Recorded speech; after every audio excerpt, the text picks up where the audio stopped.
Hello everybody, welcome to another video. We start this one off with It's Always an Audi. Yep, as we come round this bend here, it's quite a tight road and there's an Audi that's going to be pulling out from the right hand side parking spaces there. You'll see that car in front of me pull out really wide because of it, and out comes the Audi. Now a lot of you will say, well, he's still on his side of the road, but it's a really tight road anyway. Just you can barely get two cars in it anyway, and you've got someone pulling out like that. I'll show you it from the rear camera now, and I'll show you it in slow motion in a minute when we go back to the front camera, and I want you to have a look at his head. You'll also notice that there's two cars behind me here that both had to stop to let this Audi out. You had the car that was coming towards me that had to go really wide, and I had to adjust the way I was driving as well to pull over to the left a bit more into that space because of him, and he has no idea that he's done any of it. And now I'll show you why I think he had no idea what was going on there, how many cars he affected by getting out of a space there. It's your typical Audi of just the self-entitlement is a joke. So you got that car there that's gone wide because of him. I've had to slow down and pull over there. But look where his head is. He's looking at that car in front to see if he's missing it pulling out. It's still there. He's not looked in his mirror. He's not looked straight ahead once. That's all he's looking at is that car in front. That's why he doesn't know what's going on around him at all. Always an Audi. Now in this clip, we've got your typical bully boy lorry driver in this one. Here he is. Look how close he gets to the car in front. And bearing in mind what he's carrying. He's carrying smashed vehicles. I wonder if he's driving around smashing into vehicles and putting them on his trailer and taking them down to his scrap metal yard. Bloody pikey. Oh, and I'll probably have complaints about pikey. Yeah, well, on my dad's side of the family, we were gypsies, yeah. Like the Peaky Blinder ones as well, from that type of era. Yeah, we were proper gypsies. We put a bloody curse on you if you say too many stupid things in the comments down below. Now in this clip, we are going into Gatwick Airport again. And every time I go into Gatwick Airport, there's always something that surprises me. You generally get it at all airports, but this one seems to be right up there with stupidity. So we're coming round here. I've got to move out to the right hand side because that's the way that the road goes, and that's where I want to be. And we have a professional driver going backwards. Yes, that one's a first for me. Yes, it's one way, but he's going the wrong way backwards, if that makes any sense whatsoever. He's just a little bit backward, a bit like me, I suppose. But yeah, you can't beat them, can you? You just cannot beat these guys. I mean, he's obviously got it wrong. Doesn't want to pay the £6 to drop someone off. I do not know, but you can't reverse down that one-way street. What's he going to go? All the way back up to the roundabout? Oh dear. Now, you just saw another professional driver go past me there. The van. This thing. Now, I don't know why he thinks that he can just swap lanes after he's overtaken me. No indication. He just thinks that he can go back into the inside lane with no indication. And yeah, I think he wanted that parking space there in front of me, but he ain't getting it. Go down there with your no indication motor. So all you Audi drivers that think I pick on you, and your cyclists, I guess, I'm a professional driver as well. I'm a private hire driver, and I pick on them too. So no one is safe with me. It just depends. If you do something stupid in front of me or behind me, you're going to end up on this channel. Like this geezer here, coming round the bend here. Is that space not big enough for you to get into? Are you serious? You cannot get into that space? I've had to chop it there because you would have seen me get him the luggage out of the boot there, but yeah. He's left it like that. Are you serious? Now in this clip, we're in Reigate and we're just about to go round the one-way system, and we're looking at this yellow shit bucket behind me here. It's a merging turn. You come round here and you just merge together if you want to be in the left-hand lane. I do, and I get over there. The yellow vehicle behind me should have gone in behind this car behind me. It's simple. Because when I show you it at the front camera in a second, you'll see that we are quite busy up in front as well. Not a lot of room. So he should have come in behind the car behind me. When he does pass me, he passes really close. Mate, you want to get in here with me? and then gets there. You fucking wanker. Fucking wanker. Now, you know when they've done something wrong when they keep looking at you in the mirror. I can see him looking at me. What an absolute fucking twat. Got you on there anyway. And obviously I'm showing him my camera. Now in this clip we're on the good old M25, and it's a bit of an unusual one this, because I've watched other YouTube channels on the same sort of subject as this, and they blame the lorry in the inside lane. I don't. I blame the lorry in the middle lane. As you can see further up there in front, there are two lorries driving side by side. We're going up a hill here. The one in the middle lane has obviously not got enough speed to get past the one in the left hand lane. Now the YouTube channels that I've looked at, they all blamed the one in the left hand lane, saying he should back off and let the other one in. Why should he lose all his momentum of going up this hill to let the one in the middle lane, the prat in my opinion, in? And then he has to build up his speed again to get up this hill. The one that's in the middle lane in front of me should back off and pull into the space to the left hand lane here. That's how I see it anyway. Let us know in the comments down below what you think. I don't think this white vehicle in front of me here should have even attempted it to go up the hill here. Shouldn't have even attempted to do an overtake here. But as I keep saying, why should it be the problem of the guy in the left hand lane who's doing nothing wrong? He's sticking to his speed. He's not speeding up or anything like that. He's not doing this on purpose. That's as fast as he can go. And it's as fast as the guy in the middle lane can go. So the guy in the middle lane should not have pulled out and tried to overtake him. And as I overtake him, you'll see the effect that these two numpties, well no, sorry, I'll take that back. One numpty, the one in the middle lane, he's the numpty. They're blocking up the whole motorway. And it continues like this for quite a while because he cannot get past the guy in the inside lane. And I don't think the guy in the inside lane should drop his speed. It's down to him in the middle lane to drop his speed and fit in behind, because he obviously hasn't got the speed to get past him. As I say, let us know in the comments down below what you think about this, because like I say, I have seen these on other YouTube channels where they blame the guy on the inside lane. I can understand it if the guy on the inside lane was going up and down his speed, but he wasn't. He was keeping the same speed. Now in this clip, I'm in Bluewater Shopping Centre, just off the A2, correction, M2. I've only been here once before, I think, so it's all new to me. I'm not on a job. I dropped someone here, so I haven't got the sat-nav on. So I'm looking at road signs. I try to not use the sat-nav sometimes, so just to exercise my brain. Otherwise, you become a bit of a robot just listening to your sat-nav all the time. I want to try and work it out myself, how to get out of these places and get back on the road home. The signage is very good round here. As you can see, great big sign in front of me, exit, which is what I want to do. And you'll see it when we come round here that I literally just follow the signs. And you'll see on that sign up there on the right and left hand side even, there, exit. So I want to be in the right hand lane to turn right.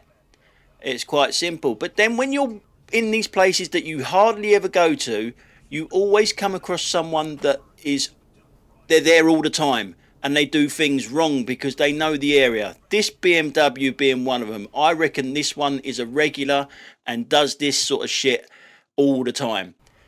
So when we go to the front camera here, you'll see that he shouldn't be in that lane because he wants the exit. He should be over with me, but it's queuing, isn't it? And he goes over the hatch markings there to get into the inside lane.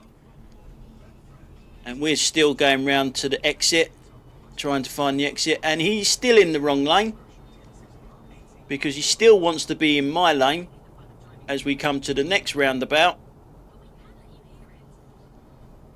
Well, actually, he's not in the wrong lane, but he takes the roundabout really badly because the other side of the roundabout here, he goes over the hatch markings again to get into the inside lane.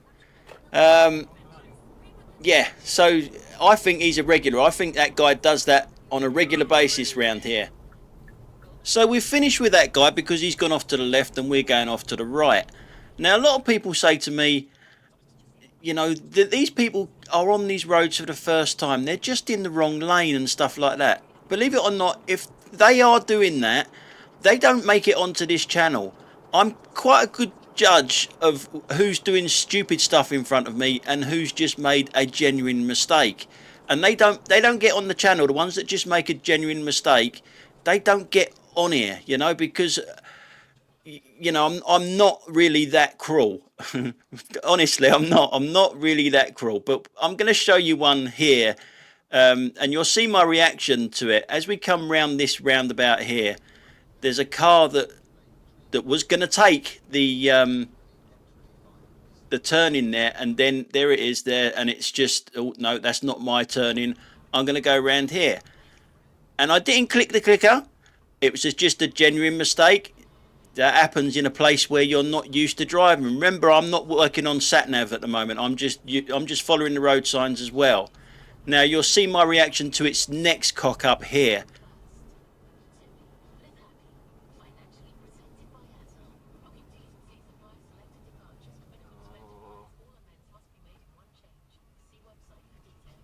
Can't do that though.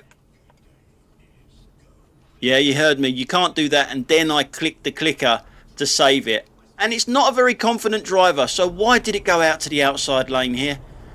I don't get why you would go out to the outside lane. That you're obviously not a confident driver. I can see that a mile away, and I want to get away from it, to be honest. Now we're going to go to the rear camera now and see how many cars had to stop pretty much for it to make its mind up to see what lane it wanted. And I don't know why the car behind me thinks that it's going to be in a better position being behind that than being behind me. It does get it, and then realizes, hold on, that guy's going really slow, I'm better off behind me than that thing. And you just know that someone's not very confident. I mean, look how it enters the motorway here. It's going too slow. It doesn't get in anyone's way as such, but it's too slow. Yeah, so that's how that got on the channel. Not from the first one, not from the first little clip at the roundabout. Now in this clip we're going down the motorway here, and this lane that I'm in now becomes a slip road, and I don't want it, so I'm going to be moving out, same as the van in front of me. And the van is going a little bit too slow for my liking on a motorway, so I'm going to be going out again, and I'm going to do some overtaking. Now the car that we're looking at is the one directly in front of me. Guess where he wants to go? Yeah, he wants that slip road. And how late is he going to get over into the correct lane? When do you think, eh? Maybe he's going to get past this lorry, which is, yeah, I can understand that. You want to get past the lorry and then move across. The lorry wants to do it as well, so even better.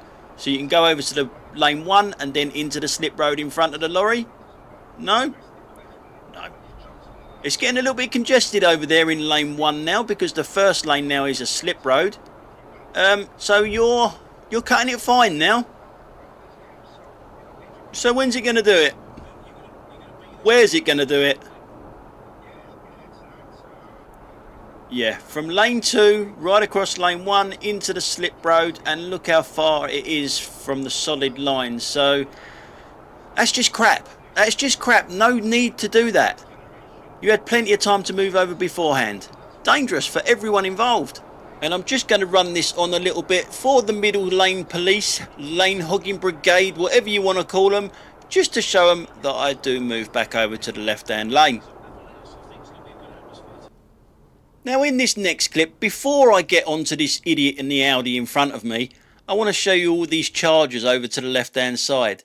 Everyone parked on them bar one. There's only one that's being used as charging. Can you imagine someone parking on a petrol pump and walking away and leaving it on a petrol pump so no one can use the petrol pump? That's what they're doing. It does get on your goat a little bit when people do that. It's very annoying. This is one of the things that I always say about an electric car. I would not recommend getting an electric car unless you got your own driveway with your own charger. It's just not ready, and the people are not ready for parking on them. It's just arrogance. But you know what really makes my argument weak here is that this car here is an electric car and it's not plugged in, but it's taking up a charger space. So what are you going to do? Now let's get back to the Audi. The right hand lane is a right turn only lane, the left hand lane is a straight on. The Audi wants to go where?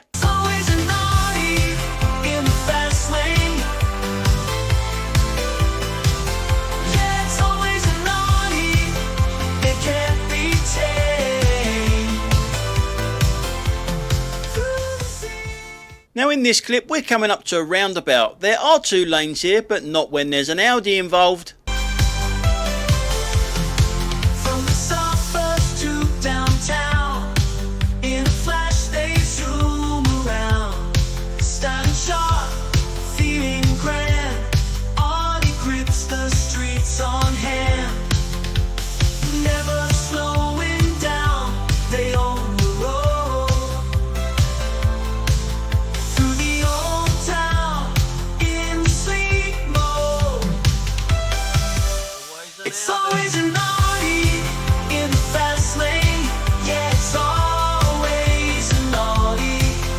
It can't be taken through the city lights on a Friday night. It's always an Audi. Feel the speed ignite from the sun. Now it's not always Audis that do that, other vehicles do it as well, especially if if you're in Croydon like I am now. This van to my right hand side, as you saw, there's 2 lanes here. He's got parked cars up there, so he has to get over, but the parked cars don't mean nothing to him because he's going to cut me up a long way before they get involved.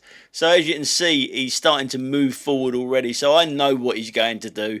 I know he's going to cut straight across me. I can see them cars there, but does he have to do it right here? Right there at the junction? Not the best, really. You know, he could have pulled away a little bit and then moved over, and maybe even indicate, yeah? So we get to the next set of traffic lights, and now he's starting to identify as a cyclist. Yep. I mean, he didn't have enough time to stop, did he? He didn't have enough time to stop at the stop line. You know, we've got to be a little bit sort of generous with him, haven't we? You know, he's yeah, I can't really say what I want to say because you get thrown off of YouTube for things like that. So anyway, I'm going to speed it up until we get to the green light. And there's 2 lanes that go round to the right here. And now I'm going to leave it up to me to what I said in the car. Jesus, this fucking van is all over the shop. How many lanes would you like? Playing with his phone. Yep. So there you go. He's driving like that because he's messing about on his phone. So a little bit further down the road, we come to this junction here. As you can see, 2 lanes go straight on and 1 goes to the right. After you get past the traffic lights, 2 lanes go into 1. So it's a merging turn. But behind us, we get the lane police bus that wants to block off anyone going into the outside lane and sort of like straddles both of the lanes so no one can get past him. But you've got a professional driver behind you, mate. They don't mess about. This one here, he's gone into the right turn only lane to get past the bus, which the bus is obviously trying to block him off. So what do you think? Is the bus wrong? Is the private hire driver wrong to actually go into the right turn only lane to get past him? It's obviously a merging turn here and I'm going to let him merge in, which is what I'm supposed to do. Yeah, so let us know in the comments down below what you think about this one. Do you think the bus should have been doing that? Do you think the private hire should have been doing that? Or was it just a part of driving nowadays? I don't know anymore. It's been a bloody long day. So we're just going to speed this up until we get to the traffic lights, just so I can show you someone going through a red light coming towards us. As you can see, it's amber and now it's red, and there's the van that's just going to go straight through it. So now I'm going to give you a little bit of a history lesson here and tell you about where I'm driving here at the moment. This is roughly just down the road from where I live. And you often see me driving around this sort of area, around Carshalton area. Over there is Beditton Park. Now, it's rumoured that Henry VIII met Anne Boleyn in this park. To the right of us is Carew Manor, which is where they spent quite a bit of time courting, apparently. But all the dates doesn't they don't add up. They don't add up. Apparently, Henry VIII, you know Henry VIII, the big guy with the stockings, yeah, it was a bit of a nutcase, to be honest. But anyway, he was riding through that park with his current wife, with the Queen. So the King and Queen are riding through that park when they stumble across Anne Boleyn. They were coming from Nonsuch Palace. Apparently, they were riding from Nonsuch Palace through Bedington Park, and then they came across Anne Boleyn. And this is all before he made the Church of England so he can divorce that wife that was riding with him. Now, here's where it doesn't make any sense. Nonsuch Palace wasn't built until after that guy there with the stockings had chopped off Anne Boleyn's head. So he executed her, and then Nonsuch Palace was built. So the myth and all that sort of stuff is the date wise and everything else is a little bit out. So there you go, a little bit of a brief history lesson on where I live and where I drive round. I'm sure there's be a few people that know history a lot better than me. Obviously that ain't going to be that hard. So you can actually let me know if I'm correct with this, or is it just myth? Is it a load of old tosh? So yeah, please let us know. So class is dismissed. Thanks a lot for watching, guys, and I will catch you on the next one. Bye for now.